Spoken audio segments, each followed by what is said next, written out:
The wind outside howled like a wounded animal, rattling the old wooden shutters of our bedroom window. I sat on the edge of the bed, my swollen belly cradled in both hands, feeling the faint kicks of the little life inside me. 8 months pregnant, my body ached in ways I never knew possible, but nothing compared to the ache that had started to take root in my heart over the past few weeks. My husband, Michael, had been distant lately, colder, distracted. The man who used to rub my feet after work and bring me my favorite chamomile tea now barely looked up from his phone when I walked into the room. He said it was stress from work, late nights at the office, urgent deadlines. I wanted to believe him. I needed to believe him. But tonight, as I lay in bed waiting for him to come home, something felt wrong. The house was too quiet, too still. I glanced at the clock, 11:42 p.m. His car was in the driveway, but I hadn't heard the front door open. Pushing myself up, I waddled toward the hallway, my breath shallow from the weight of my belly. The light in the guest room glowed faintly under the door. My brows knitted together. That room was supposed to be empty, unless Maria, our young housemaid, had left something behind. But Maria's shift ended at 6 p.m. I told myself I was overthinking, that maybe Michael was just organizing something in there. Still, the knot in my stomach tightened. My bare feet patted softly on the hardwood floor as I approached. And then I heard it.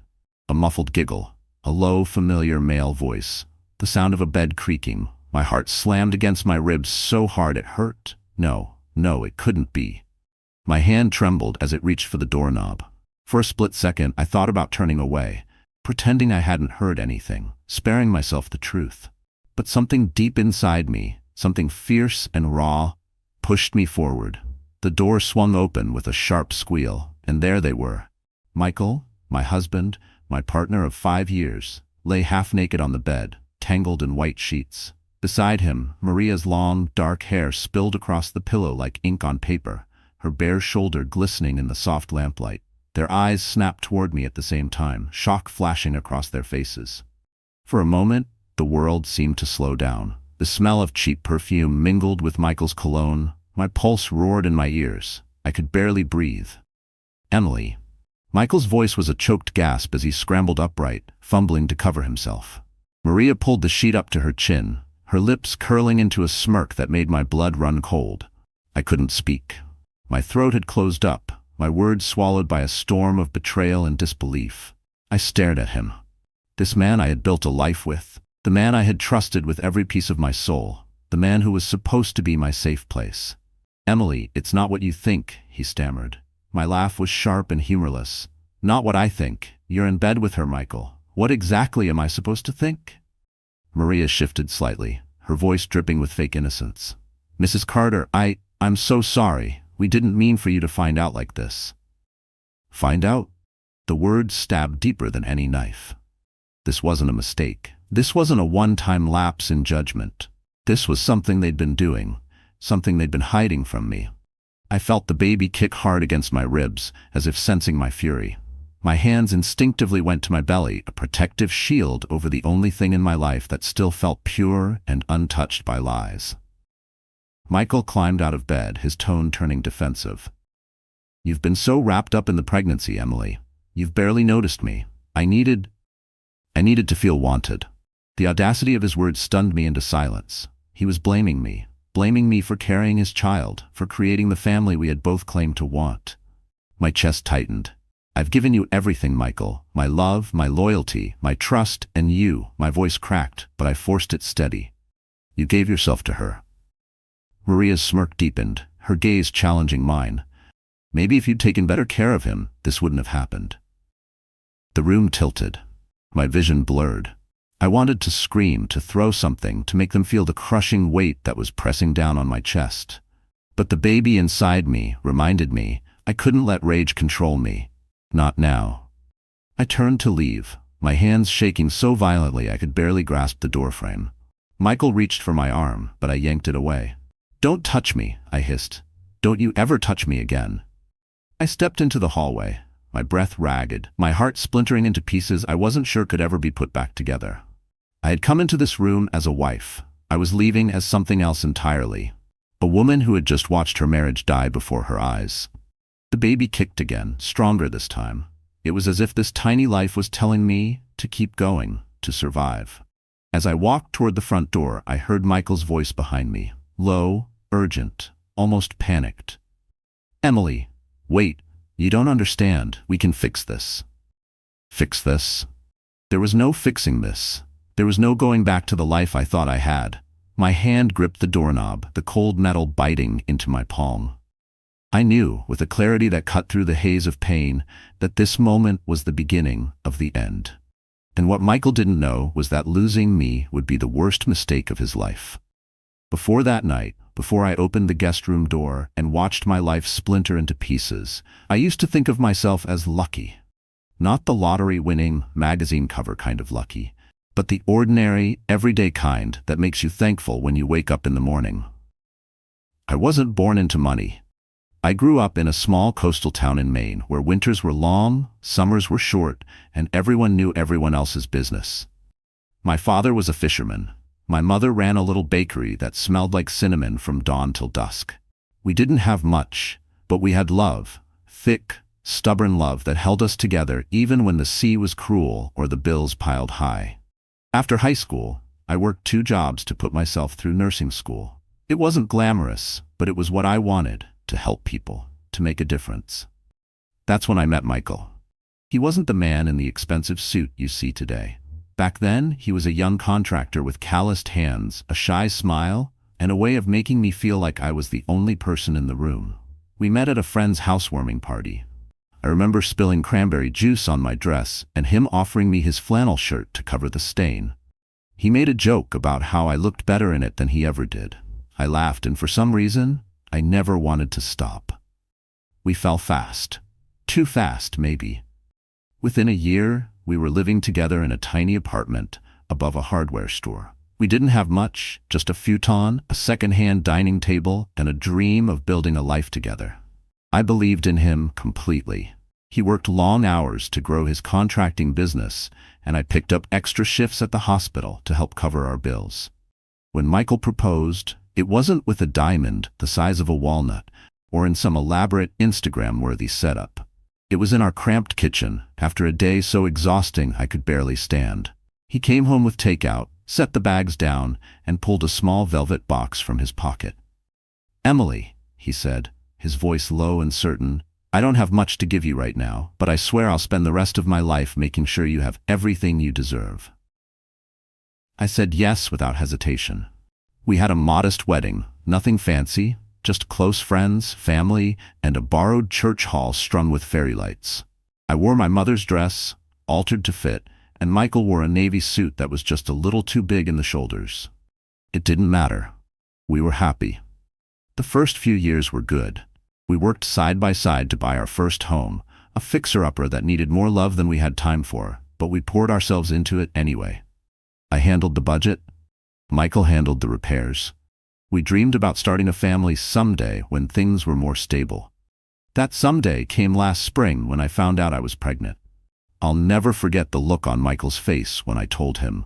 Pure joy, the kind that lights up a person from the inside out. He kissed me, lifted me off the ground, and swore he'd be the best father in the world.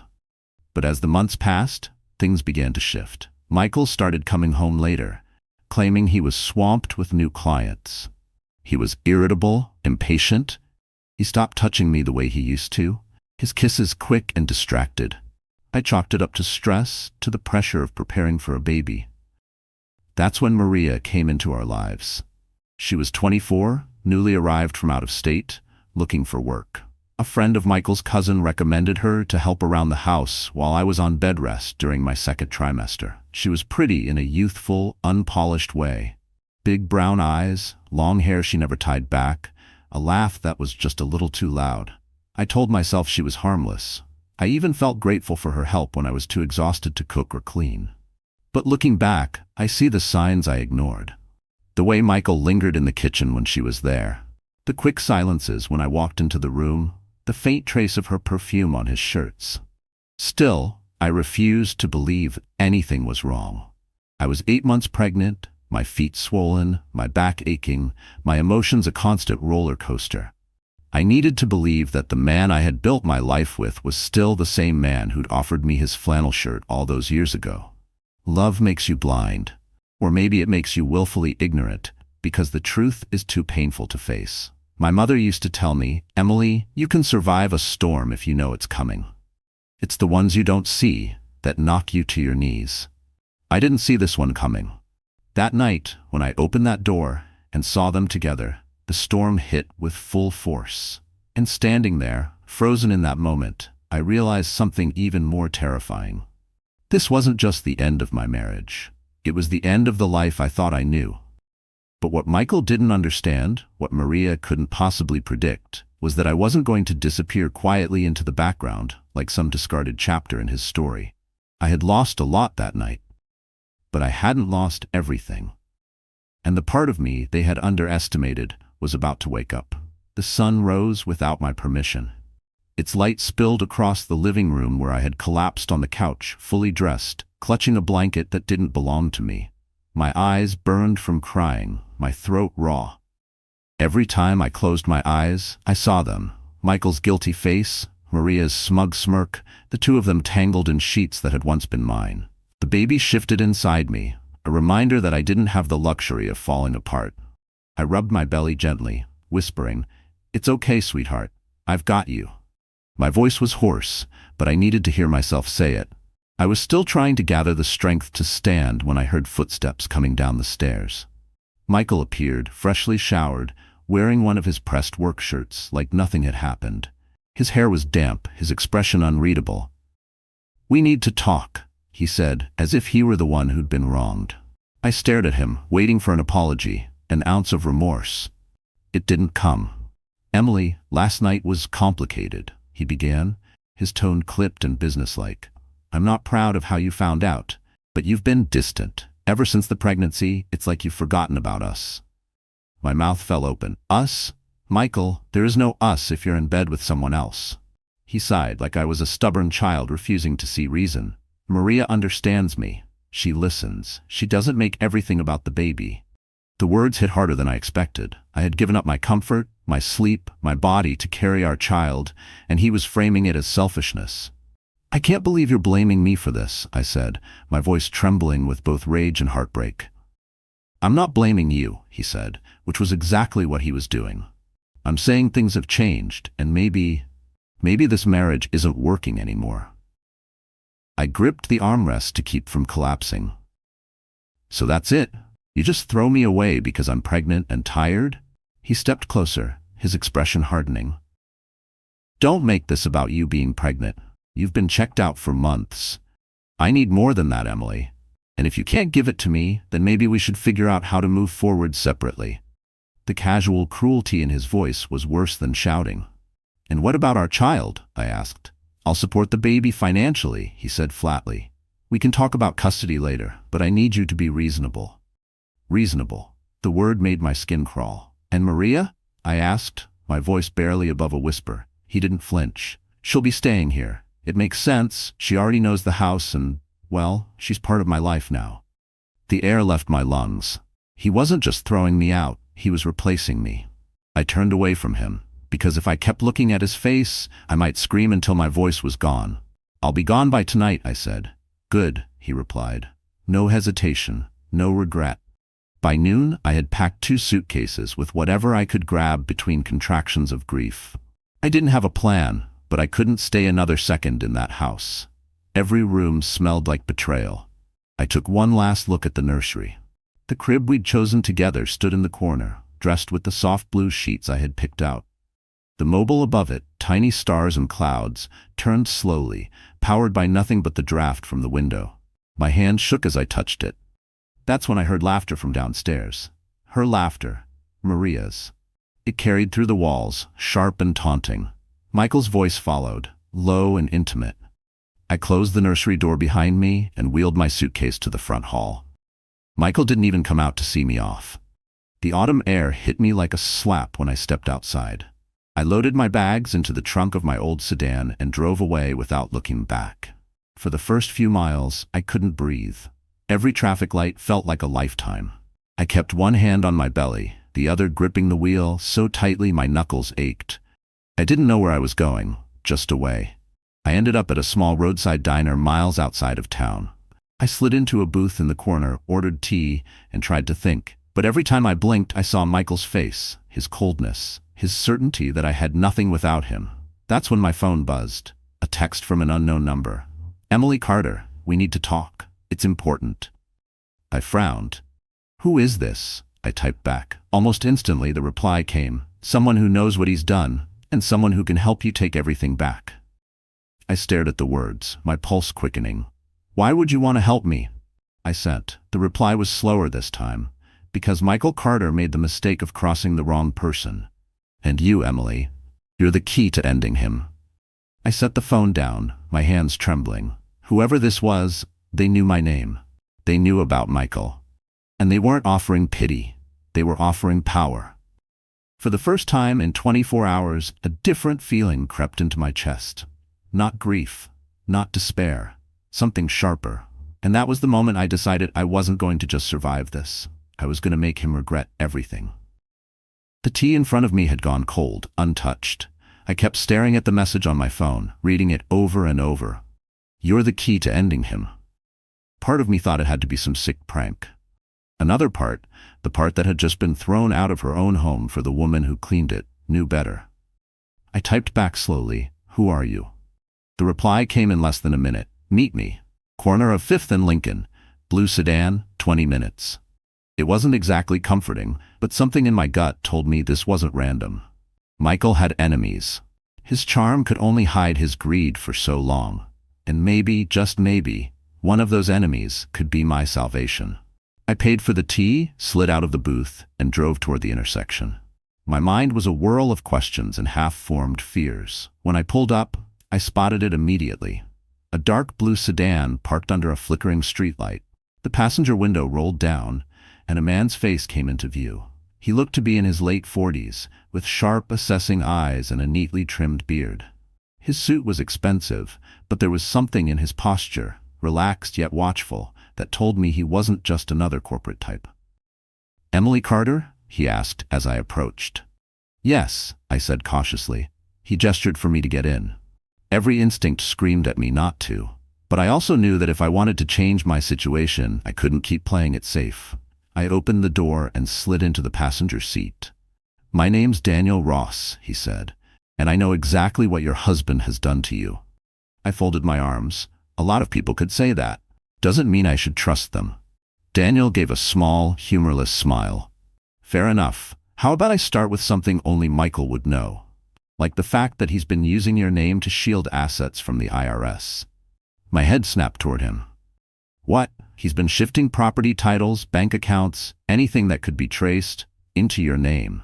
Makes it harder for the government to touch him.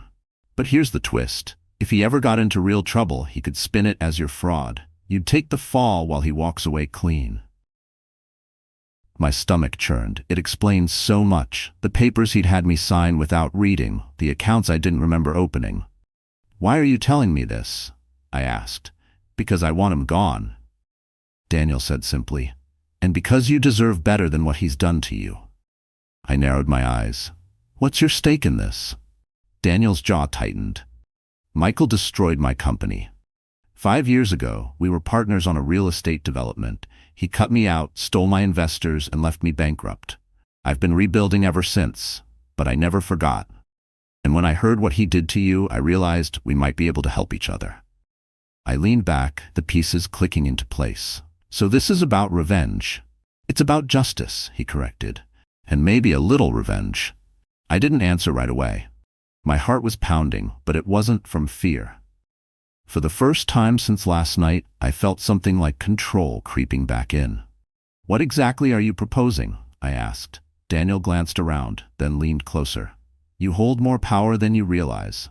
If you're willing to work with me, we can take everything from him. Legally, the assets in your name, the contracts he forged, the fraudulent deals he's hidden, all of it can be exposed. And when it is, Michael Carter will have nothing. Not the house, not the business, not even the woman he threw you away for." The thought was intoxicating. I pictured Michael's face when the walls closed in, when his perfect life crumbled in front of him. But I also thought of the baby. "And what happens to me?" I asked. You come out clean, Daniel said. I have a legal team ready. We'll make sure you're protected and compensated. You'll walk away with enough to start fresh. More than enough. I hesitated. Trusting strangers wasn't in my nature, but neither was lying down and letting someone destroy me. I need proof, I said finally. I need to know you're telling the truth. Daniel reached into the glove compartment and pulled out a thick manila folder. He handed it to me. Bank statements, property transfers, emails, all in your name. I've been gathering this for months. I flipped through the documents, my pulse hammering. There it was, my signature on deeds I'd never seen, wire transfers to accounts I didn't recognize. Every page was another nail in Michael's coffin. I looked up at Daniel. If I do this, there's no going back, he nodded. That's the point. I closed the folder and set it on my lap. Then tell me what you need me to do. Daniel smiled for the first time. Good. First, we get you out of the hole he's dug. Then, we let him fall into it. We spent the next hour going over the plan. Step 1. Secure the assets in my name so Michael couldn't touch them. Step 2. Gather any personal evidence I could find. Texts, receipts, anything that proved his infidelity and his misuse of my identity. Step 3. Wait for the right moment to go public. By the time Daniel dropped me back at my car, the cold night air felt different. Less like something biting at me, more like something waking me up.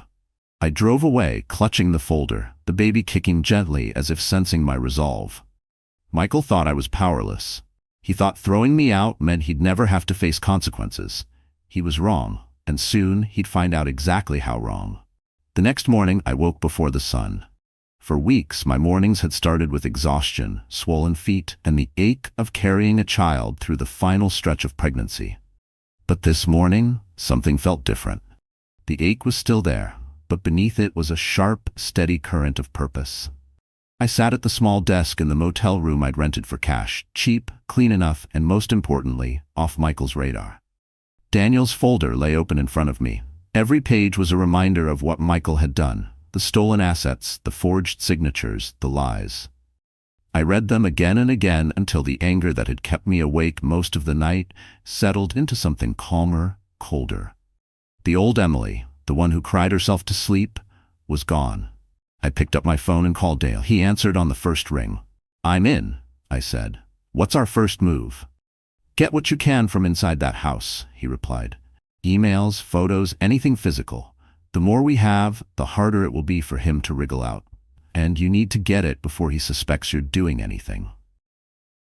That was the hard part. Michael had made it clear I wasn't welcome, and Maria would be guarding her new territory like a lioness. But Daniel had a solution. Go during the day when you know he's at work, he said. Housemaids don't work around the clock. If she's not there, you'll have maybe an hour. And Emily, his voice dropped. Don't get caught. By late morning, I was parked 2 blocks away from the house I used to call home. From here, it looked exactly as it had before. White siding, manicured lawn, the front porch we decorated with pumpkins last fall. But it wasn't mine anymore. I waited until I saw Maria leaving in her little red hatchback, then walked quickly to the side door, using the spare key I'd kept hidden under a loose brick in the garden wall. Inside, the air smelled faintly of Michael's cologne. I went straight to his office. The mahogany desk was littered with papers, but Michael had always underestimated me when it came to business stuff. He thought I didn't care enough to look closely. I found 2 manila envelopes labeled with project names I didn't recognize. Inside were signed agreements with falsified dates and what looked like inflated invoices. I took photos of everything with my phone, careful to put them back exactly as I'd found them. Then I opened the bottom desk drawer. My breath caught. There, tucked between stacks of old tax files, was a black leather planner. Michael's handwriting covered every page, notes about meetings, payment schedules, even reminders about when to keep E distracted. The sight made my skin crawl.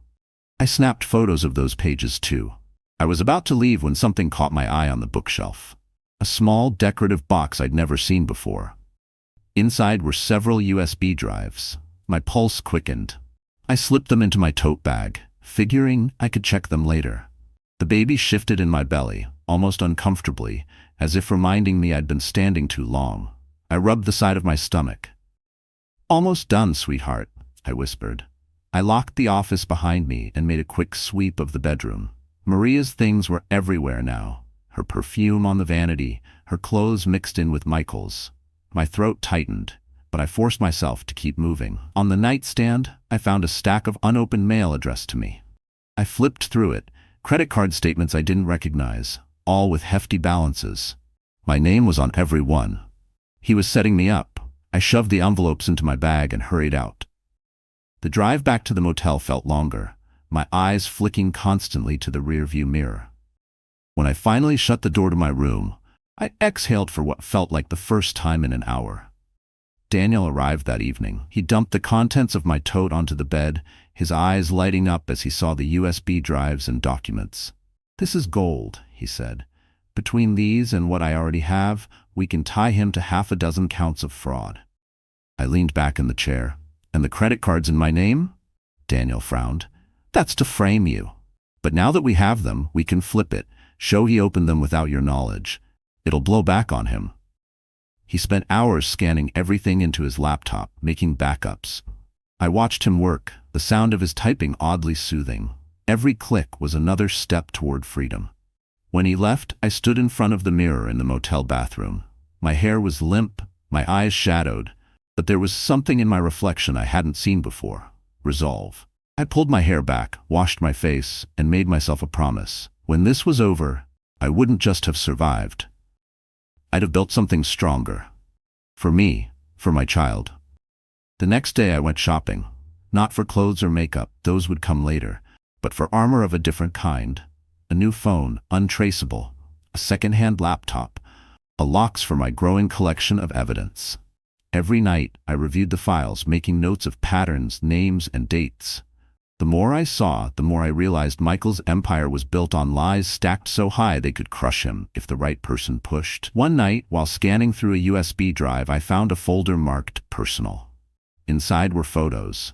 Michael and Maria at a beach resort I'd never been to, timestamped during the week he told me he was on a business trip. In some, he was holding her the way he used to hold me. In others, I forced myself to keep scrolling, every image fueling the fire in my chest. By the end of the week, the sadness had dulled. In its place was something sharper, more dangerous. Michael had taken my home, my dignity, and almost my future. But in doing so, he'd given me the one thing I needed most: proof. And soon, I'd have the perfect stage to use it. Because I wasn't just going to ruin him in court. I was going to ruin him in front of everyone who thought he was untouchable. By the second week of planning, Daniel and I had enough evidence to bury Michael in court. But Daniel wasn't satisfied with just legal victory. "He needs to be destroyed publicly," he said, pacing my motel room like a general mapping out a battlefield. "He's built his whole life on reputation. Take that away, and he's nothing." I leaned forward in my chair, resting a hand on my belly. "You're talking about humiliation." "I'm talking about truth in the brightest possible spotlight," he corrected. "We pick the right place, the right audience, and drop everything at once. No spin, no time to cover it up." It made sense. The Michael I'd married thrived on appearances. His world revolved around charity galas, business conferences, and social events where cameras flashed like strobe lights. "What event would hit him the hardest?" I asked. Daniel's eyes glinted. "The Carter Foundation Gala." I stiffened. "That's next month. He's been bragging about it for weeks." "And with good reason," Daniel said. "Half the city's elite will be there. Politicians, investors, the press. If we make our move there, it's over. One night, and his entire life burns down." The idea was intoxicating. The same gala where I'd once stood at his side, smiling for photos, could become the scene of his downfall. "But I'm not exactly invited anymore," I reminded him. Daniel smirked. "Leave that to me." Over the next few days, we built the plan in layers. Daniel would leak certain financial documents anonymously to a reporter he trusted, just enough to make them curious, not enough to print yet. The rest would be unveiled at the gala, alongside the more personal evidence. "You'll need to look untouchable that night," Daniel said one afternoon as we sifted through files. "Every camera in the room will be on you. If you're going to take him down, you need to look like the one who's already won." I thought about my reflection in the motel bathroom mirror. Pale skin, tired eyes. It was hard to imagine myself in that role. But then I remembered Maria's smirk, Michael's cold voice, the credit card bills in my name. And suddenly, I could picture it perfectly. I spent an entire day in the city with Daniel's stylist friend, Alina, a sharp-eyed woman who took one look at me and said, "We're going to make them regret underestimating you." She had me try on gown after gown until we found the one. Deep emerald silk that clung in all the right places and draped like liquid over my pregnant belly. It didn't hide it. It framed it like a crown jewel. "You're not going to pretend to be small," Elena said as she adjusted the hem. "You're going to remind them you've created life while he's been destroying his." By the time we left the boutique, I almost didn't recognize myself. The mirror reflected not a cast-off wife, but a woman with a storm behind her eyes. The next step was securing my entry. Daniel called in a favor from one of his old contacts on the gala committee, and within 2 days, my name was back on the guest list. I would be seated near the stage in plain view of every camera.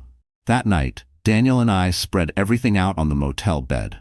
Bank statements, forged contracts, photographs, and the pièce de résistance, video from one of the USB drives showing Michael and Maria at the beach resort, their conversation making it clear the trip had been funded with company money. "Once this plays, there's no coming back for him," Daniel said. "Good," I replied. But as the date drew closer, I found myself lying awake at night, the baby's kicks mingling with my racing thoughts. Was I ready to face him? Could I stand in the same room, knowing what he'd done, and not let him see me shake? Daniel seemed to sense my doubt. One evening, as we reviewed the plan for the 100th time, he said, "You're not just doing this for you, you're doing it for your child. So when they're old enough to ask what happened, you can tell them you stood up, you didn't let him define you." Those words lodged deep in my chest. I thought of my mother, who had survived her own quiet heartbreaks without ever fighting back. I thought of how different my life could have been if I'd seen her refuse to be silenced. I wasn't going to be silent. The night before the gala, I packed my things from the motel. I slipped the gown into a garment bag, double-checked the USB drive, and tucked the evidence into my lockbox. Daniel would bring it to the venue in a secure case, but I kept one copy with me, insurance. As I zipped up my bag, I caught my reflection in the mirror. My hair was longer now, my face leaner, my eyes sharper. I thought about the woman who had walked into that guest room weeks ago and the one staring back at me now. They were strangers. The morning of the gala, I woke before dawn. I didn't feel fear anymore. I felt anticipation, like the pause before the first note of a symphony. Daniel picked me up at 6, dressed in a tailored black suit. "Ready?" he asked. I nodded. "Let's end this." We drove toward the glittering skyline, the city lights reflecting off the river like a promise. The Carter Foundation Gala would be the same as always, crystal chandeliers, champagne flowing, the hum of whispered deals. But this year, it would be remembered for something else entirely. As we pulled up to the venue, I could already see the cameras flashing. Paparazzi lined the red carpet, their shouts carrying over the crowd. I stepped out of the car, the emerald gown catching the light, and for a moment the noise faded. Every lens turned toward me. I felt the baby kick, strong and steady, as if urging me forward. Inside, I caught sight of Michael across the room. He was laughing with a group of investors, Maria clinging to his arm in a scarlet gown that tried too hard. He hadn't seen me yet. Daniel leaned in, his voice low. "Showtime's in 20 minutes. And as I took my seat near the stage, I knew, by the time those 20 minutes were up, Michael Carter's world would be nothing but ash. The Carter Foundation Gala glittered like a scene from a dream, or a nightmare, depending on how you looked at it. Crystal chandeliers cast golden light over the ballroom, where laughter and clinking glasses filled the air. Waiters glided between tables with trays of champagne, their polished shoes reflecting the marble floor. I sat at my table near the stage, my emerald gown flowing over my chair, one hand resting protectively on my belly. Daniel sat beside me, calm and composed, his eyes scanning the room like a hawk. Across the ballroom, Michael held court. He was in his element, smiling for cameras, shaking hands with city officials, kissing cheeks like nothing in the world could touch him. Maria hovered close, wearing that same smug smile I'd seen the night I caught them. If he noticed me yet, he didn't show it. The program began with the usual speeches, board members praising the foundation's commitment to the community, donors applauding themselves for their generosity. I barely heard a word. My pulse was a drumbeat in my ears. Daniel leaned over. "You're up next," he whispered. My heart thudded. "Remind me why I agreed to speak?" "Because it's the only way to make them all listen at once," he said, his voice low but certain. "Once you start, they can't cut you off without looking guilty." The MC stepped to the microphone. "Please welcome to the stage Mrs. Emily Carter, longtime supporter of the foundation." I rose slowly, letting the room take me in. Cameras flashed, conversations stilled. My heels clicked against the stage floor as I approached the podium. "Good evening," I began, my voice steady despite the storm inside me. For years, I stood beside my husband at events like this. I believed in him. I believed in the work we claimed to be doing here. But tonight, I'm not here to thank you for your donations. I'm here to tell you the truth. A ripple went through the audience. Michael's smile faltered. "Michael Carter," I continued, "has used this foundation not to help others, but to help himself. He's laundered money through its accounts. He's forged documents. He's committed fraud on a scale most of you couldn't imagine, and he didn't do it alone." Gasps, whispers. All eyes turned toward Michael. He was on his feet now, making his way toward the stage. I held up a USB drive. "Everything I'm saying is documented right here. Bank statements, forged contracts, stolen funds. But that's not all." I glanced toward Daniel, who was already at the audiovisual table. He nodded once and plugged the drive into the system. The screens around the ballroom flickered to life. At first they showed documents, my name on credit cards I'd never opened, property transfers I'd never approved. Then came the photographs. Michael and Maria at the beach resort laughing in each other's arms. The final blow was a video clip. Michael's voice, unmistakable, bragging about how easy it was to keep Emily in the dark, while he moved money through accounts in my name. The room erupted. Guests muttered in shock. Reporters scrambled for their phones. Maria's face went pale. "Turn that off," Michael barked at the tech crew, but it was too late. The damage was done. I looked directly at him. "You didn't just betray me, Michael. You betrayed every person in this room who believed in you. And you thought I'd stay quiet. You were wrong." Security moved toward the stage. Not for me, but for Michael. Daniel had already tipped off the authorities, and two plainclothes officers stepped into the light, badges flashing. "Michael Carter," one said, "we need you to come with us." Chaos rippled through the ballroom. Cameras flashed like lightning. Maria tried to slip away, but Daniel blocked her path, murmuring something I couldn't hear. Michael's eyes locked on mine as the officers cuffed him. There was fury there, but also something else. Fear. "You'll regret this," he hissed as they let him out. I straightened. "No, Michael. You will." The applause started softly from one table then another, until the room was filled with it. Some clapped for the justice, others for the spectacle, but I didn't care. I had taken back my voice, my name, my power. I stepped down from the stage, Daniel falling into step beside me. "It's done," he said quietly. But I knew better. Public humiliation was only the beginning. Court would follow. Property settlements, custody arrangements. There was still a war to fight, but the biggest battle had just been won. As we reached the exit, I felt a sharp, sudden pain in my side. I froze, one hand flying to my belly. Daniel's face shifted instantly from satisfaction to concern. "Emily? What is it?" Another pain, stronger this time. My breath caught. "I think it's the baby." His eyes widened. "Now?" And just like that, the night that destroyed Michael Carter might also be the night my child decided to arrive. The pain came in waves, each one stealing my breath. Daniel didn't waste a second. He ushered me into his car, tossing his jacket over my shoulders as the gala faded into chaos behind us. "Hang on," he said, gripping the wheel. "We'll get you to the hospital." I clenched my jaw, focusing on my breathing. This wasn't how I imagined it. Sweating in an evening gown, diamond earrings catching the streetlights as we sped through the city. But maybe nothing about my life was going to follow the neat little plan I once had. When we reached the hospital, the staff moved fast. Daniel stayed until my mother arrived, her face pale with worry but steady as she took my hand. "You're safe," she whispered, brushing damp hair from my forehead. "And you're not alone." Hours blurred together, monitors beeping, nurses' calm voices guiding me through the contractions. Between the pain, I thought about what had just happened. Somewhere across town, Michael was in a holding cell, his name splashed across news feeds, the video from the gala going viral. For the first time since this nightmare began, I felt no fear about the future. Just before dawn, my son was born. The moment they placed him in my arms, everything else, Michael, Maria, the betrayal, faded into the background. He was perfect, with a shock of dark hair and eyes that blinked up at me like he already knew me. "Hello, James," I whispered, the name I'd chosen months ago when hope still felt fragile. "It's you and me now." My mother wept quietly beside me. Daniel stood near the door, giving us space, but smiling like he'd just witnessed the first sunrise. Over the next few days, life settled into a new rhythm. The press covered every detail of Michael's arrest, his charges stacking higher each day: fraud, embezzlement, identity theft. Maria's name came up too. She'd been complicit in some of the schemes, and the police were looking for her. She vanished from the public eye.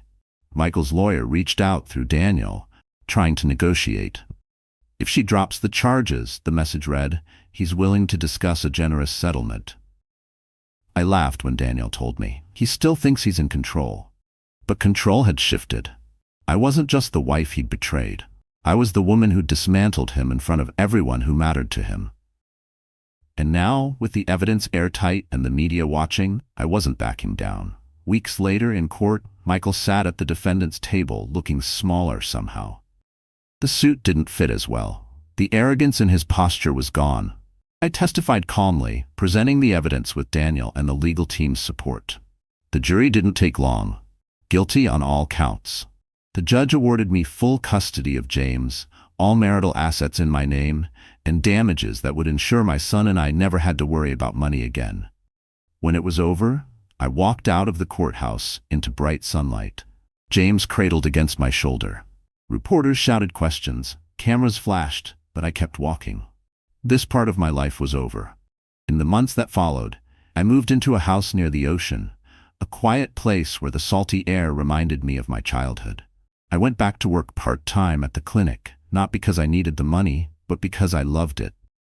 Helping people grounded me. Daniel visited often. He became more than an ally, he became family.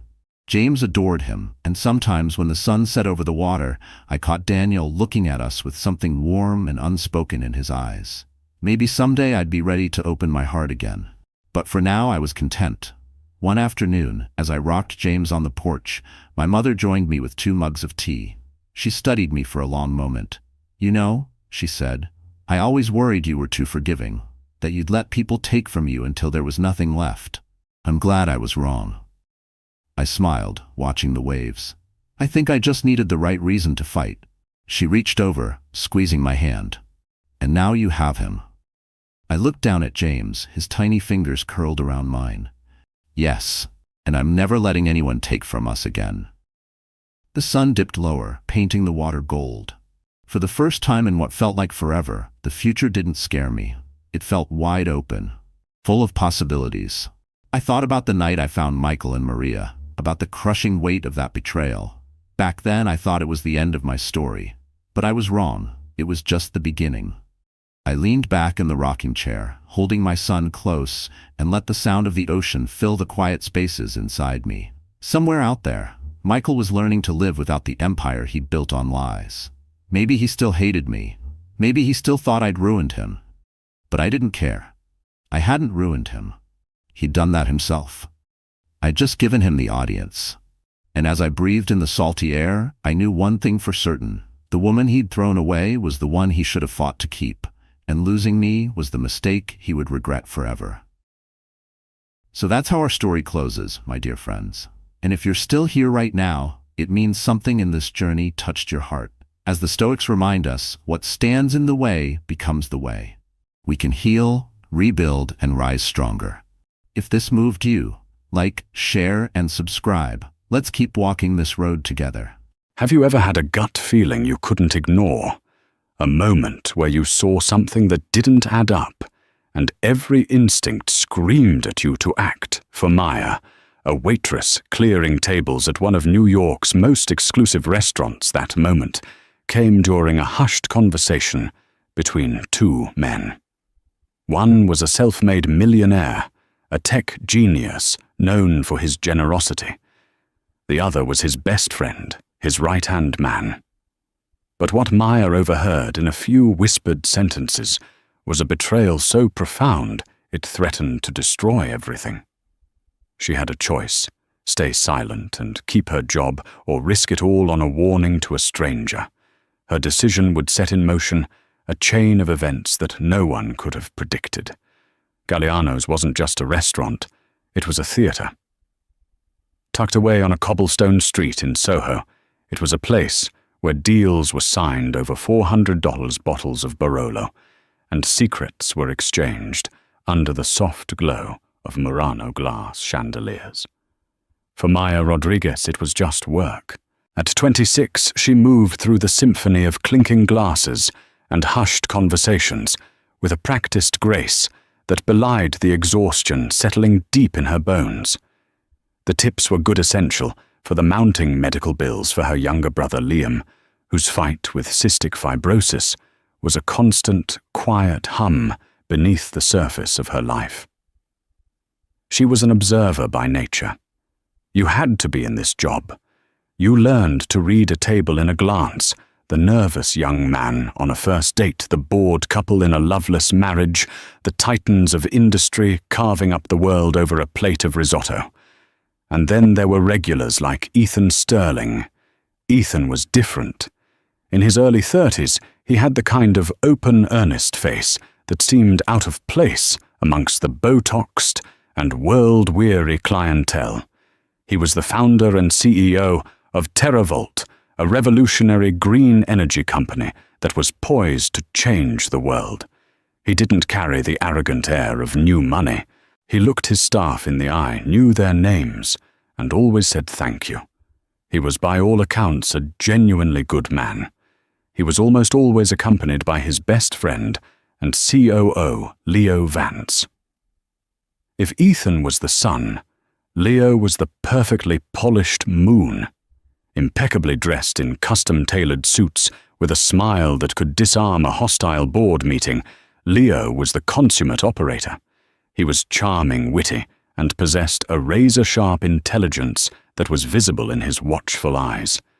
They were a formidable pair, the visionary and the executor childhood friends who had built an empire from a garage project. On that Tuesday evening, they were seated at their usual corner booth, table 12. The restaurant was buzzing, but a strange intensity emanated from their table.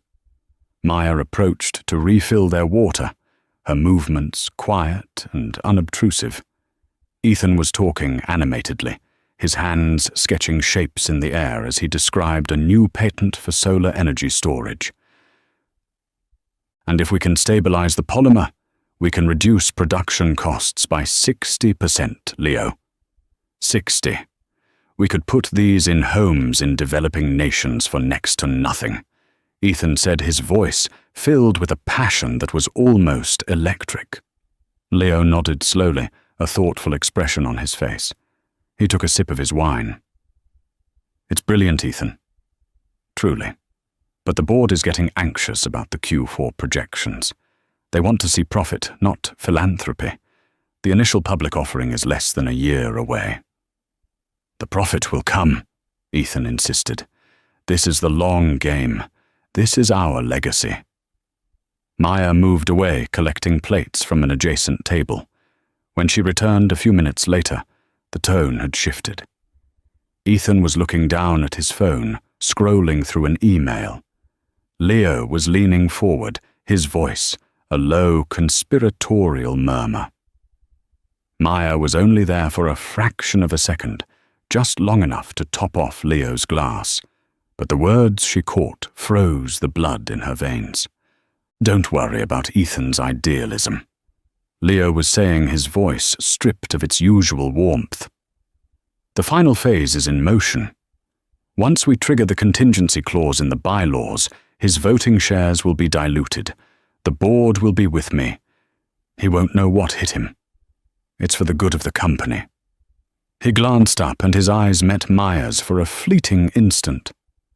There was no recognition, just the cold, dismissive look one gives to a piece of furniture. But in that second, Maya saw it a flicker of something predatory and ruthless. He quickly smiled, the warmth returning to his face as Ethan looked up from his phone. "Everything all right?" Ethan asked. "Perfect," Leo said, raising his glass. "Just admiring the vision. To terravolt." Maya retreated to the sanctuary of the service station, her heart hammering against her ribs. He won't know what hit him. The words echoed in her mind. It wasn't just corporate maneuvering. It was a snake coiling around its unsuspecting prey. It was the casual, chilling finality of a death sentence being pronounced on a man's dream by the person he trusted most in the world. She looked over at Ethan, who was now laughing at something Leo said, his face a mask of unguarded trust. And she felt a profound, sickening sense of dread. The rest of the shift was a blur. Maya went through the motions, her mind a frantic storm of conflict. "It's none of your business. You'll get fired. You're a waitress. What do you know about corporate bylaws and voting shares?" But she couldn't shake the image of Ethan's trusting face or the coldness in Leo's eyes. She had grown up in a world where betrayal was a more intimate affair. A friend who stole $20, a boyfriend who cheated. This was on another scale entirely. This was the stuff of movies, a calculated demolition of a man's life's work. Her co-worker, a jaded art student named Sarah, bumped into her by the espresso machine. "Whoa, Rodriguez, you look like you've seen a ghost. Did Table 7 stiff you on the tip?" "Something like that," Maya mumbled, her hands shaking as she tried to polish a wine glass. "Forget about it. They're just rich jerks," Sarah said, popping a stray olive into her mouth. "You can't let them get to you." But Ethan wasn't a jerk. That was the problem. He was one of the few who treated them like human beings. She remembered a time a few months ago when Liam had been rushed to the hospital. She'd been a mess, dropping a tray of glasses. Ethan had been there, and instead of getting angry, he had helped her clean it up quietly, asking if she was okay. When she'd tearfully explained, he'd slipped her a $500 bill and told her to go be with her family. "Family first," he'd said with a simple, kind smile. That memory sealed it. She couldn't stay silent. She couldn't let that kindness be repaid with such venomous treachery. But how could she warn him? She couldn't just walk up to his table and accuse his best friend of corporate espionage. They would think she was insane, a disgruntled employee looking for a handout. She would be fired on the spot, and Leo would be alerted that someone had overheard him. She needed to be smart, anonymous. Plausible deniability was her only shield. As the evening wound down and the restaurant began to empty, she saw her chance. Ethan and Leo were preparing to leave. Ethan had left his tailored wool overcoat draped over the back of his chair, while Leo was schmoozing with the maitre d', and Ethan was signing the bill.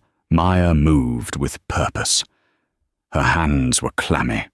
She grabbed a guest check from her apron pocket and a pen. What could she write? It had to be enough to raise an alarm, but not so much that it could be traced back to her, to that specific conversation. Her mind raced. She couldn't use words like bylaws or shares. It had to be cryptic, a seed of doubt.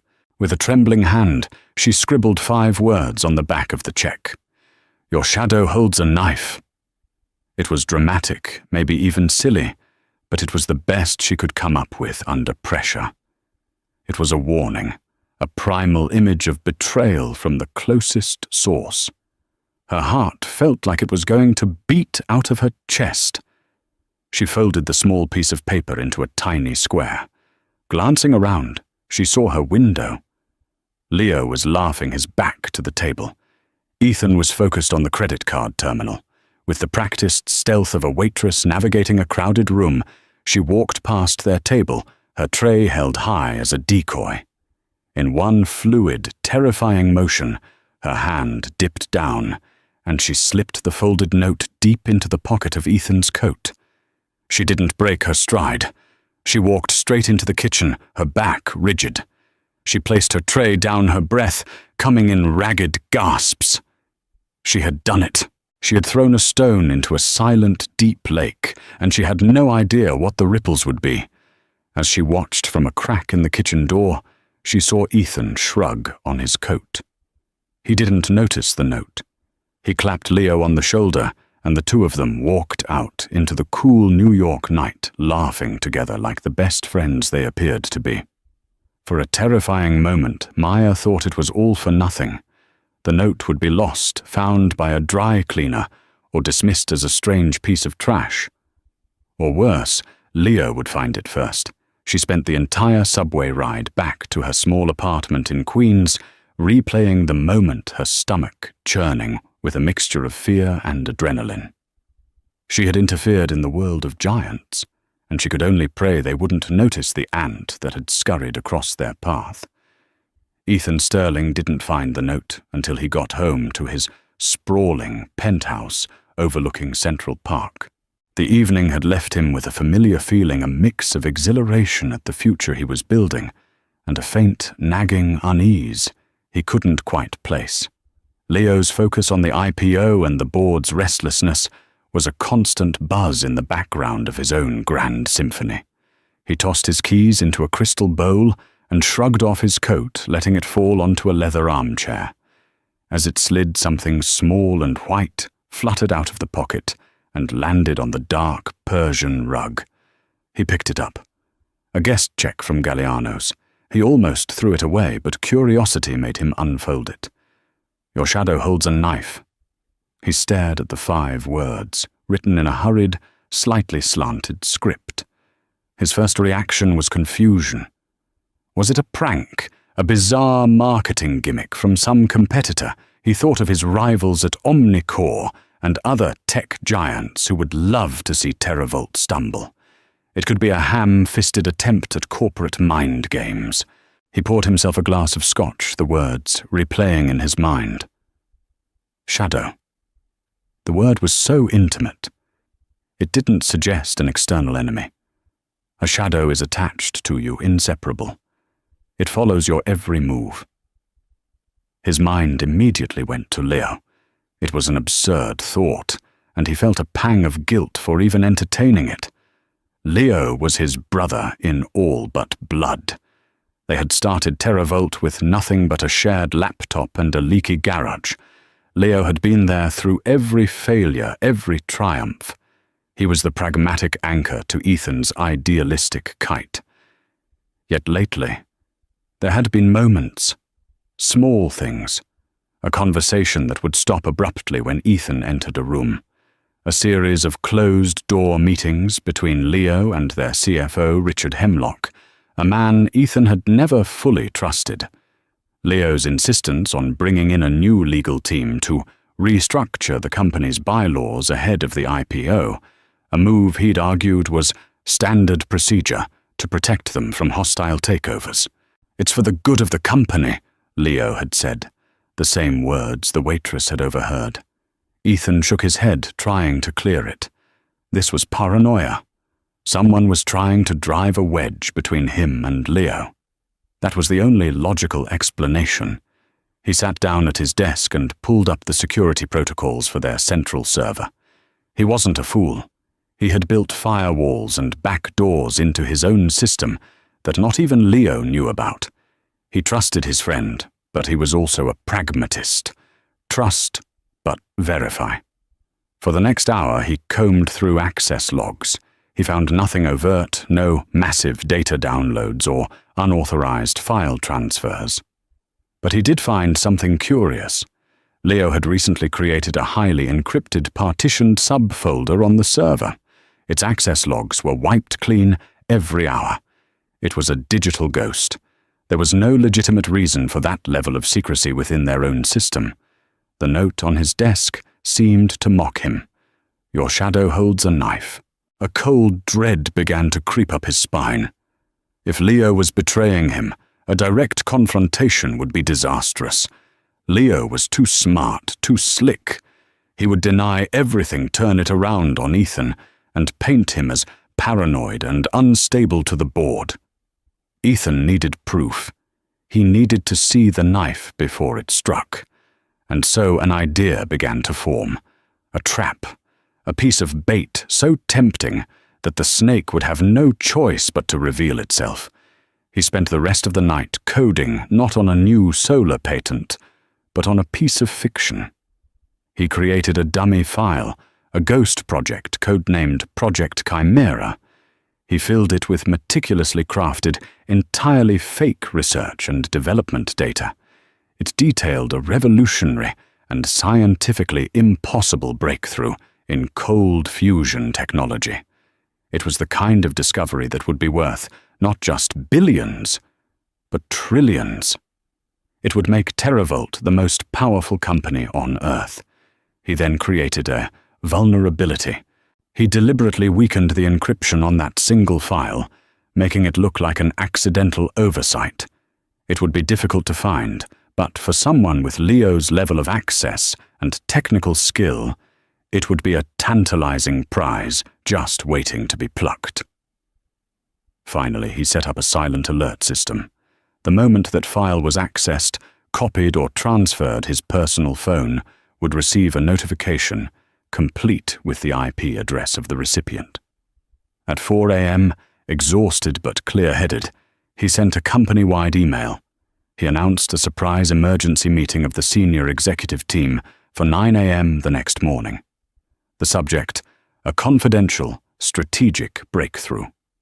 He knew Leo's curiosity and ambition would be piqued. He went to bed for a few hours, the folded guest check sitting on his nightstand. He didn't know who had written it, a concerned employee, a rival with a conscience. It didn't matter. It was a warning flare in the dark, and he had decided to sail toward it.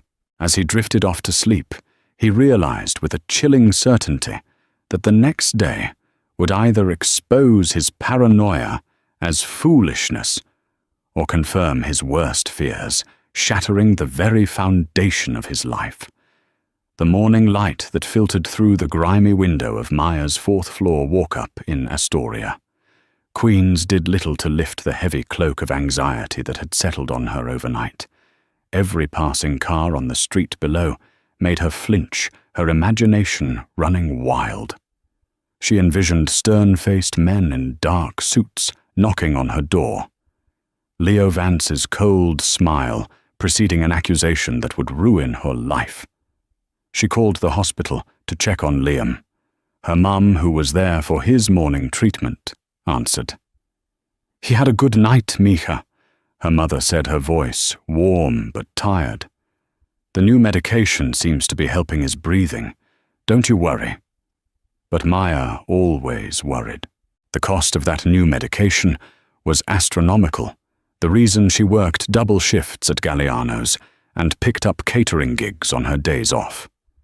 Losing her job wasn't just an inconvenience, it was a direct threat to her brother's health. "What have you done?" she asked herself for the 100th time. She was getting ready for her shift, pulling on her black uniform, when she heard the commotion from the street.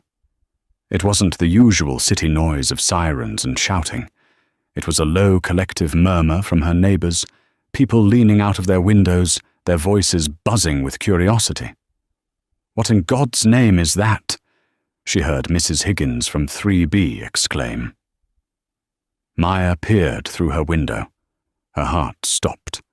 Parked directly in front of her dilapidated apartment building, a stark slash of impossible luxury against the backdrop of graffiti and cracked pavement, was a car. It wasn't just a car. It was a Mercedes Maybach S-Class, long and impossibly black, gleaming like a piece of polished obsidian. It was the kind of vehicle that belonged in front of a Park Avenue hotel, not a crumbling Queens tenement. It was so out of place, it looked like a spaceship had landed. Her blood ran cold. This was it. They had found her. But how had she been seen on a security camera? Had she dropped something? Her mind scrambled for an explanation, but all it could produce was pure, unadulterated panic. This wasn't a thank you. This was a message, a display of power, a warning that they knew who she was and where she lived. A man emerged from the driver's seat. He was tall and broad-shouldered, dressed in a perfectly tailored black suit and driving gloves. He didn't look like a thug. He looked like a Secret Service agent. He scanned the front of her building, his eyes seeming to land directly on her window. Maya ducked back her back, pressed against the cool plaster of the wall, her breath catching in her throat. A sharp knock echoed through her apartment. It wasn't at her door. It was the front door of the building. She heard the gruff voice of her superintendent, Mr. Petrov, followed by the calm, resonant tones of the driver. "I'm looking for Ms. Maya Rodriguez," the driver said. The sound traveled up the stairwell, each word, a hammer blow against Maya's fragile composure. "Who's asking?" Mr. Petrov grunted, ever the suspicious guardian of his domain. "My employer sent me. It's a matter of some urgency." Maya's mind raced. Run. Pack a bag. Get out the fire escape. But where would she go? What would she tell her family? She heard heavy, measured footsteps ascending the stairs. They stopped directly outside her door apartment 4C. Silence. A long, terrifying pause that stretched for an eternity. Then a soft, polite knock. Knock. Knock. Knock. Maya stood frozen in the middle of her small living room, paralyzed by fear. She held her breath, hoping he would go away. "Ms. Rodriguez," the calm voice said through the thin wood of the door. "My name is Arthur. I am not here to harm you. My employer, Mr. Ethan Sterling, would like to speak with you." Ethan Sterling. The name hit her like a splash of cold water. Not Leo. Ethan. Why was he angry? Was he here to fire her personally?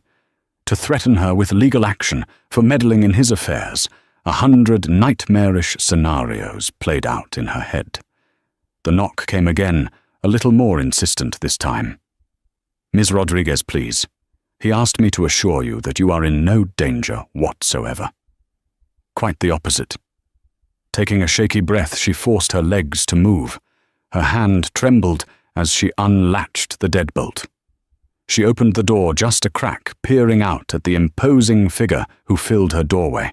The man Arthur was older than she'd expected, with kind eyes set in a stoic face. He wasn't smiling, but he didn't look menacing either. In his gloved hand, he held not a weapon or a legal summons, but a sleek silver tablet. "Mr. Sterling is waiting," Arthur said, simply holding out the tablet to her. Her eyes darted from his face to the dark screen. With a sense of surreal detachment, as if she were watching a movie of her own life, she reached out and took it. The cool metal felt heavy and real in her trembling hands. The screen flickered to life, and Maya found herself staring into the face of the millionaire himself, live on a video call. Ethan Sterling looked tired. There were dark circles under his eyes, but they were bright with a fierce, focused intensity. He wasn't in his office or his penthouse. The background was a stark server room with racks of humming machinery behind him. "Ms. Rodriguez," he said, his voice crisp and clear through the tablet speaker. "Maya, can you hear me?" Maya could only nod, her own voice caught in her throat. "Good," he said, a faint hint of a relieved smile touching his lips. "First, I want you to know that you are completely safe. Arthur is my personal head of security. He's there to ensure that." "Do you understand?" she managed to quiet. "Yes." "I imagine you have a lot of questions." Ethan continued, his gaze direct and piercing, even through the screen. "So let me get straight to the point. The note you left in my coat last night, it may have saved my company. It may have saved my life's work." Maya stared at him, bewildered. I don't know what you're talking about." she lied weakly, the denial automatic and useless. Ethan's expression softened. It's all right. You don't have to pretend. There's no other way I could have known. Your shadow holds a knife. That was you, wasn't it? She swallowed hard and gave another tiny nod. I didn't listen at first. He admitted, running a hand through his already disheveled hair. I didn't want to believe it. But your warning, it made me look. It made me set a trap. And he walked right into it. He tapped a few commands on a keyboard out of her view. A new window popped up on her tablet screen. It was a screen recording, time-stamped just an hour ago. It showed a log of network activity from the Teravolt servers. She saw the dummy file, Project Chimera, being accessed, copied, then attached to an encrypted email. The recipient's address was a string of anonymized characters, but the destination IP address was clearly visible. It was registered to a holding company in the Cayman Islands, a holding company that Ethan's system had cross-referenced and flagged. That IP address. Ethan explained, his voice hardening into cold steel. Belongs to a shell corporation owned by our biggest competitor, Omnicore Industries. The email was sent from Leo's office computer less than 60 minutes ago. He took the bait. He tried to sell a fake, world-changing technology to our rivals, no doubt, for a controlling interest in their company and a massive personal payout once they'd used it to crush us. Maya felt a wave of dizziness. It was real, all of it. Her vague, overheard suspicion was the concrete, undeniable truth. But that's not all, Ethan said, his face grim. Once I had that, I knew where else to look. I used my master access keys to get into the encrypted folder he'd created. It was all there, Maya, a full plan laid out over months, a shadow board of directors he'd been courting, a strategy to use the IPO to leverage a hostile takeover. Forged documents, confidential company data, my personal emails. He'd been building a case to have me declared incompetent and removed from my own company. Your note, your warning. You gave it to me just as he was about to make his final move. He fell silent for a moment, and the only sound was the hum of the servers in the background. Maya looked around her tiny, cluttered apartment, then back at the face of the billionaire on the screen, a man whose world she had just saved from implosion. It felt utterly surreal. I have a board meeting in 1 hour, Ethan said, his voice regaining its command.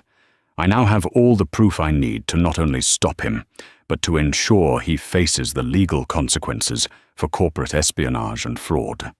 Security is on its way to his office now. It's over for him. He leaned closer to his camera. But my reason for calling you Maya is not just to tell you this. It's to thank you. What you did took incredible courage. You risked your job, your safety, to warn a stranger. I can't even begin to express my gratitude.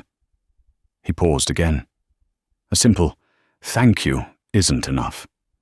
And sending a check in the mail feels insufficient. I need to understand why you did it. And I need to thank you in person. Arthur is there to bring you to me. Will you come? It wasn't a question so much as a plea. He wasn't a billionaire giving an order.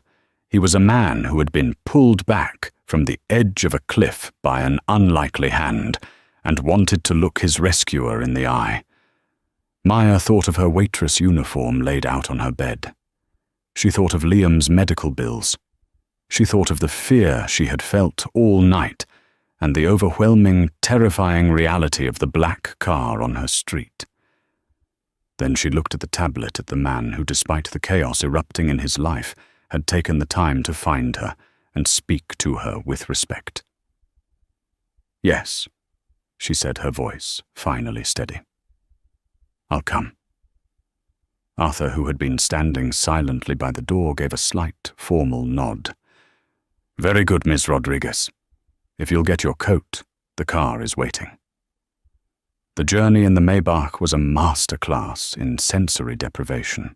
The cacophony of Queens, with its honking cabs, rumbling subways, and overlapping languages, dissolved into a silent, moving tapestry viewed through tinted glass.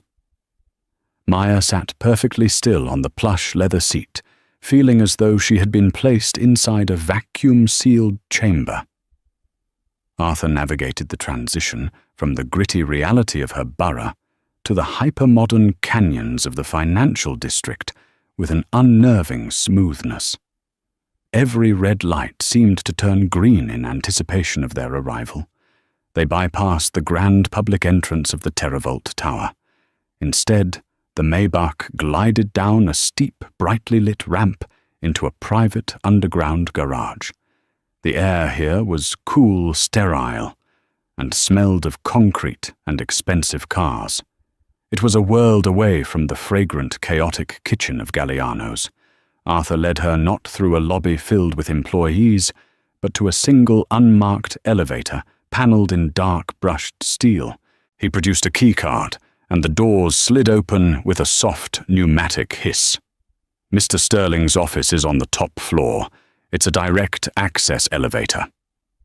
Arthur explained, his tone as polished and neutral as their surroundings. The ascent was dizzyingly fast and utterly silent. Maya's ears popped as they rocketed upwards, the floors flying by. She felt a profound sense of dislocation, as if she were ascending to another plane of existence. When the doors opened again, they didn't reveal a hallway, but opened directly into the expanse of Ethan Sterling's office. The first thing that struck her was the light. 3 of the 4 walls were made of floor-to-ceiling glass, offering a stunning, almost terrifying, 180-degree panorama of New York City. From this height, the city was a silent, sprawling model of itself. The Statue of Liberty was a small green figurine in the harbor, and the endless traffic was just a slow-moving river of light. The sheer scale of the view was designed to communicate power, vision, and dominance. Yet the office itself fought against that cold corporate message. It was the habitat of a restless, brilliant mind. One wall was a massive bookshelf, crammed not with leather-bound legal texts, but with worn paperbacks on theoretical physics biographies of inventors like Nikola Tesla and Hedy Lamarr, and philosophical treatises. 2 vast whiteboards were covered edge to edge in a beautiful chaotic scrawl of complex energy equations and diagrams for molecular structures, and in one corner, incongruously, was a workshop. A heavy wooden workbench was littered with soldering irons, circuit boards, spools of copper wire, and the half-assembled chassis of a sophisticated drone. It was the den of a builder, a creator who happened to be occupying a king's throne in the sky. Ethan Sterling stood with his back to her, silhouetted against the breathtaking view, a phone pressed to his ear. His voice, though low, carried a new, unfamiliar edge of tempered steel. "No, Richard, there is no discussion to be had," Ethan said. "I have the server logs. I have the encrypted emails to the Shell Corporation's legal team. I have your digital signature on the revised bylaw proposals that would have stripped me of my voting rights. You weren't just complicit. You were an active co-conspirator." There was a pause. Maya could almost hear the frantic, tinny pleading from the other end of the line. "Save it," Ethan cut in his voice, devoid of any warmth. "Your resignation is accepted effective immediately. Security is waiting outside your office. You will be escorted from the building with your personal effects. Consider yourself monumentally lucky you're not leaving in handcuffs alongside Leo. My legal team will be in touch. Your access to everything is revoked. Goodbye." He ended the call not with a slam, but with a quiet, deliberate tap on the screen. He stood motionless for a moment, his shoulders slumping slightly, the weight of his battle momentarily visible. Then he took a deep breath and turned to face her. The exhaustion she'd seen on the video call was etched more deeply on his face in person, but his eyes were clear, sharp, and focused entirely on her. He was dressed simply in a dark grey t-shirt and jeans, a stark contrast to the power suit he wore at Galliano's. "Maya," he said, his voice softening as he walked toward her, his hand outstretched. "Thank you for coming. I'm sorry you had to hear that." She shook his hand, which was warm and firm. "I'm the one who's sorry." She said the words, feeling clumsy and inadequate. "For what happened to you?" A short, mirthless laugh escaped his lips. "Don't you dare be sorry. You're the only one who has nothing to be sorry for. I'm the idiot who invited the vampire into my home and was surprised when he tried to bleed me dry." He gestured to a pair of simple but elegant leather chairs near the window. "Please sit." She sat perching on the edge of the cushion while he remained standing, pacing the room like a caged animal finally released into its own territory. "They just escorted him from the building," he said, his gaze fixed on some distant point beyond the glass. "Leo." He didn't shout, didn't argue. He just smiled at me. That was the most chilling part. This cold, empty smile, and he said, "You were always too trusting, Ethan. It was bound to be your downfall." He doesn't get it. He'll never get it. My trust is what made me vulnerable, yes. But in the end, it's also what saved me. Because a stranger saw a good man about to be destroyed and decided to act. He stopped his pacing and turned his full attention to her. The intensity in his eyes made her feel like the only person in the world. "That brings me to the question I've been asking myself all morning. Why did you do it?" "Maya, you didn't know me. You had everything to lose. Your job, your peace of mind. You could have been fired or worse if he'd found out. You stuck your neck out for a complete stranger.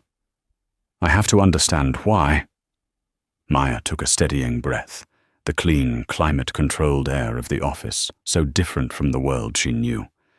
She thought of how to explain it, how to bridge the immense gulf between their lives. "You're not a complete stranger," she began, her voice, quiet but clear. "About 4 months ago, I was working a double. My younger brother Liam had been rushed to the hospital. His cystic fibrosis was acting up. He couldn't breathe.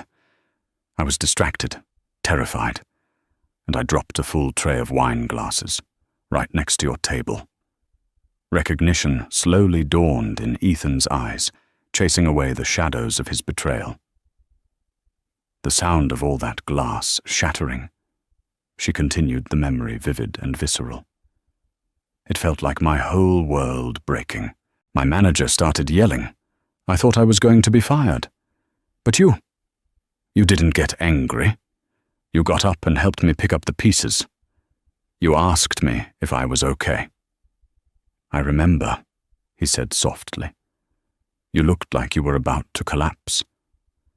"I felt like it," she confessed. "I told you about my brother, and then you did something I'll never forget. You slipped $500 into my hand and told me, family first. Go be with him. You probably don't know what that meant. That money wasn't just money. It was a week's worth of a new experimental medication we were struggling to pay for. It helped him breathe, Ethan. Literally." She met his gaze directly. "You showed me a profound kindness when I was at my lowest. You treated me like a person, not a piece of furniture. Last night, when I heard what your friend was planning, it felt like I was watching someone prepare to poison a man who had given my family water in the desert. I couldn't just stand by and let it happen." Ethan stared at her, his expression a complex mixture of astonishment and deep, resonant understanding. He walked over to his desk and picked up a simple, silver-framed photograph. He held it for a moment before turning it for her to see. It showed 2 lanky, grinning teenagers barely out of high school, standing proudly in front of a suburban garage.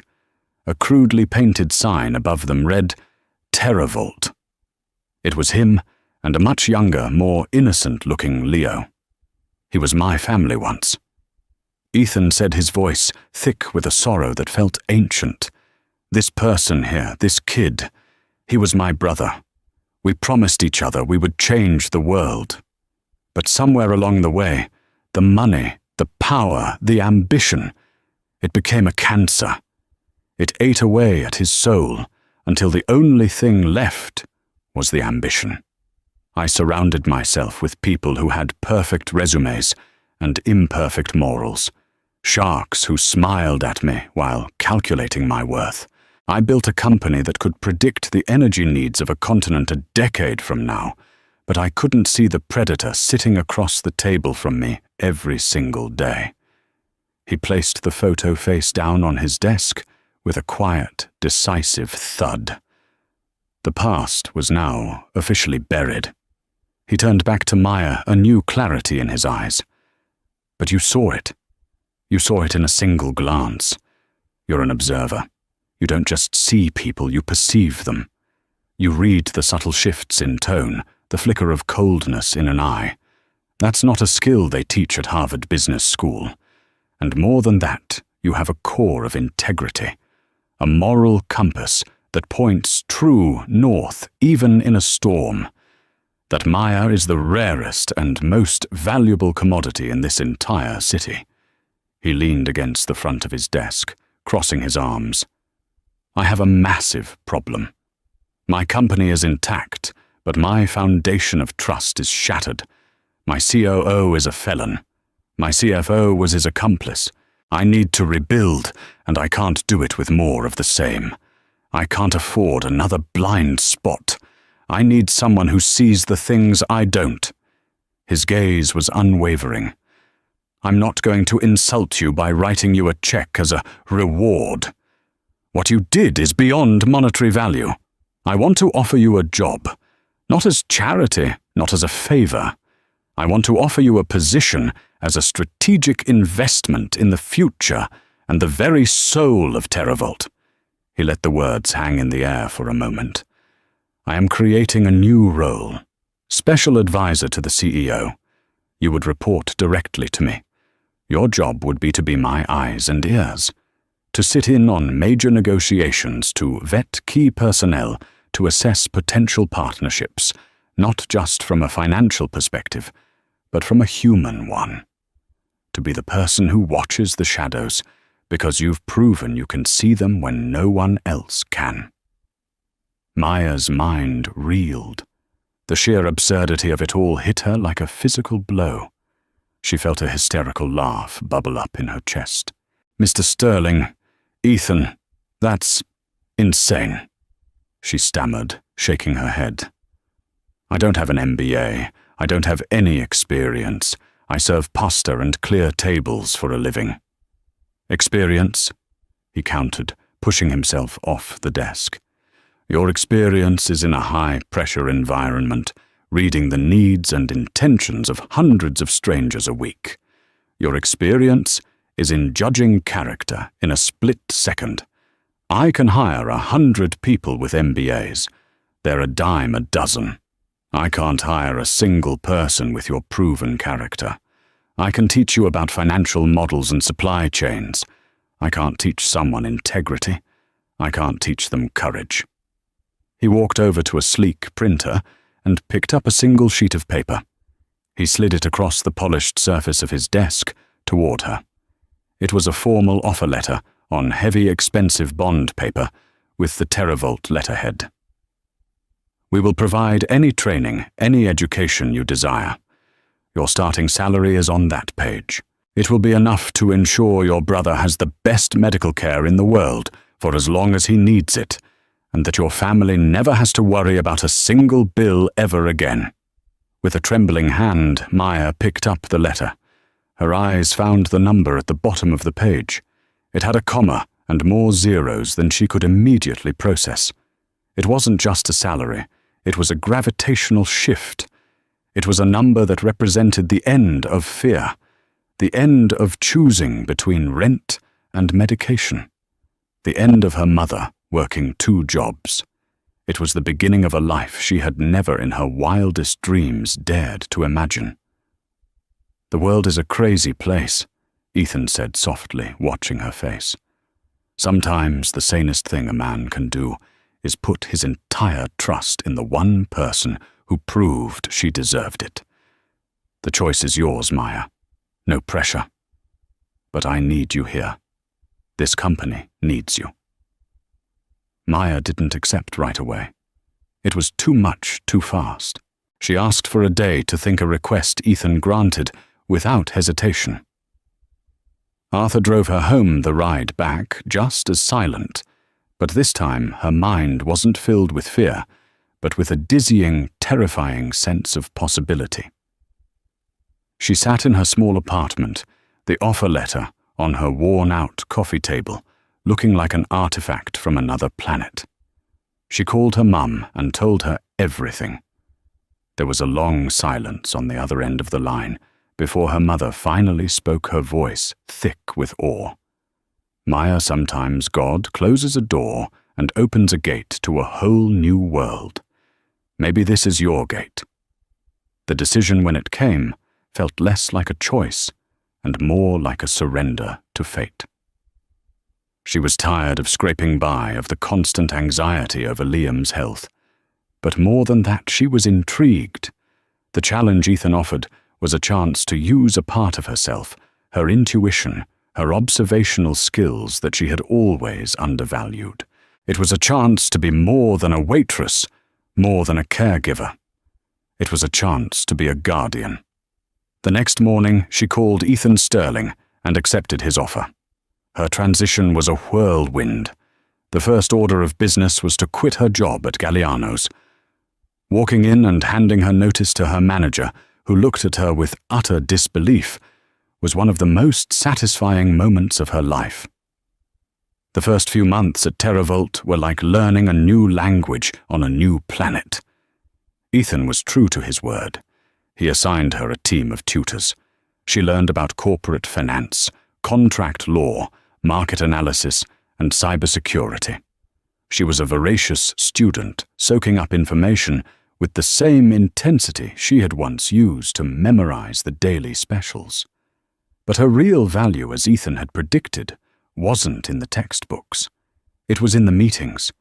She would sit silently beside him, listening not just to what was being said, but how it was being said. She noticed the slight hesitation in a potential partner's voice when discussing liability clauses. She spotted the subtle condescension a department head had for his female subordinates. She flagged a new hire in the R&D department, whose resume seemed just a little too perfect, prompting a deeper background check that revealed ties to a competitor. She was the company's human lie detector. She and Ethan forged an unlikely, powerful partnership. He had the grand vision. She had the ground-level perception. He saw the stars. She saw the snakes in the grass. He rebuilt his executive team this time, valuing integrity and transparency over slick resumes and ruthless ambition. 6 months after the black Maybach appeared on her street, Maya stood beside Ethan, not in his office, but on the observation deck of the TerraVault building. It was evening, and the city below was a glittering tapestry of lights. She was no longer in a uniform, but in a simple, elegant business dress. "Leo Vance took a plea bargain," Ethan said quietly, looking out at the skyline. 20 years eligible for parole in 10. He lost everything. Omnicore denied any involvement, of course. Cut him loose the second the news broke. "Do you ever miss him?" Maya asked. "The friend you thought he was?" Ethan was silent for a moment. "I miss the memory of him. The kid I built a dream with in a garage. But that person has been gone for a long time. I was just the last to know." He turned to her, a genuine warm smile on his face. "Thanks to you." He handed her a folder. Inside was the first report from a new non-profit foundation, the Sterling Rodriguez Initiative, funded entirely by TerraVault. Its mission was to provide cutting-edge medical care and financial support to families battling cystic fibrosis. The first recipient listed was her brother, Liam. His future care was guaranteed. Tears welled in Maya's eyes. "Ethan, you didn't have to do this." "Yes, I did," he said simply. "Family first. You taught me that too." Looking out at the endless expanse of the city, Maya Rodriguez, the former waitress from Queens, finally understood. Her life had not been derailed that night at the restaurant. It had been set on its true course. One small act of courage, one whispered warning had not just saved a millionaire's empire. It had built a new world for her family, and had shown a man who had everything what the true meaning of value really was. The shadow was gone, and in its place there was only light. Maya's story is a powerful reminder that you don't need wealth or a fancy title to change the world or someone's life. All you need is the courage to listen to your instincts and the integrity to do the right thing even when it's terrifying. Her single, quiet act of bravery didn't just expose a betrayal. It forged an alliance built on trust and character, proving that our greatest strengths often lie hidden in plain sight. It's a testament to the idea that the most observant person in the room is often the most powerful. What would you have done in Maya's position? Let us know in the comments below. If this story resonated with you and reminded you of the hidden power within everyday people, please give this video a thumbs up. Share it with a friend who appreciates stories of courage and unexpected turns of fate. And most importantly, hit that subscribe button and turn on notifications so you don't miss our next story. Thank you for listening.